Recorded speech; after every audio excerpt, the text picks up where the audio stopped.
Every year, in late spring or early summer, roughly 130 of the planet's most powerful bankers, CEOs, prime ministers, royalty, intelligence chiefs, and media owners quietly disappear behind a wall of private security for 3 days. No press allowed, no minutes published, no official agenda released.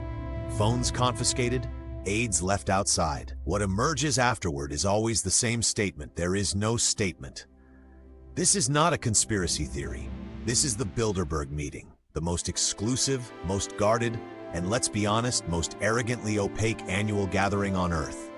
Welcome to the Stateless Standard, where we examine power without the usual polite applause. Tonight we ask a question the attendees would prefer you never ask. If nothing important happens at Bilderberg, why do they go to such extraordinary lengths to make sure you never find out what does? Let's begin. The story starts, appropriately enough, with royalty and espionage. In May 1954, Prince Bernhard of the Netherlands convened the first meeting. The stated purpose was to prevent another European war and to strengthen transatlantic ties against Soviet expansion. The guest list, however, reads less like a peace conference and more like a roll call of the Western power structure. David Rockefeller, the heads of Shell and BP, the CIA's Alan Dulles, and his successor-to-be Richard Helms, NATO commanders. From the very first gathering, the rule was simple and non-negotiable: absolute secrecy under the Chatham House rule. You may use the information received, but you may never reveal who said it. In practice, that means policy ideas can be floated, alliances forged, and careers quietly ended, all without fingerprints. Over 70 years, the pattern has never wavered. The venue changes: luxury resorts in Switzerland, Virginia, Portugal, Spain.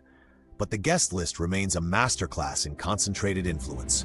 Attendees have included every Federal Reserve chairman since the 1980s, every NATO Secretary General, the CEOs of Google, Microsoft, Deutsche Bank, Goldman Sachs, and BlackRock, plus a rotating cast of presidents and prime ministers. Bill Clinton attended in 1991.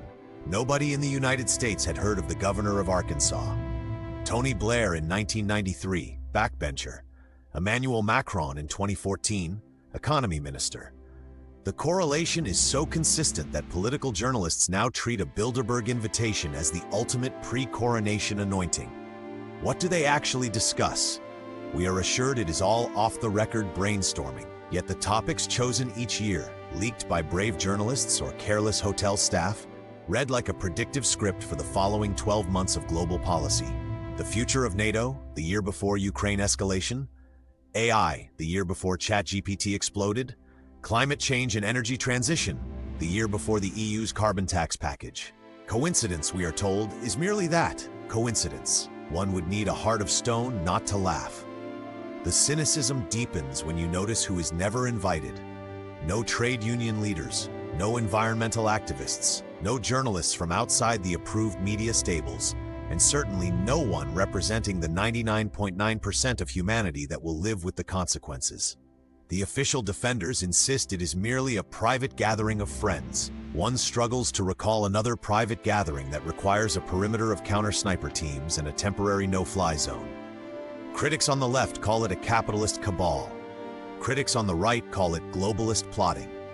Both are, in their own way, correct, and both miss the point. Bilderberg is not a secret government. It is the place where the various factions of the actual government align their stories. It is the annual software update for the operating system of the Western world. So where does this leave the rest of us? Precisely where the attendees prefer. On the outside, arguing about left versus right, while the real decisions are made in a language of shared class interest. The good news, if one can call it that, is that secrecy, this absolute, eventually breeds its own opposition. Every year, more journalists, more citizen investigators, more leaked documents chip away at the wall. The question is not whether Bilderberg exists. It is whether we continue to accept a system in which the most powerful people on Earth believe they have the right to meet in secret and then expect the rest of us to pay the bill. If this quiet dissection of power has resonated, do the usual. Like, subscribe to the Stateless Standard, share this video before the algorithm decides you shouldn't see it, and tell us in the comments, private discussion or private government? Stay skeptical, stay sovereign, and never trust anyone who needs that many armed guards to have a conversation. Until next time, stay free.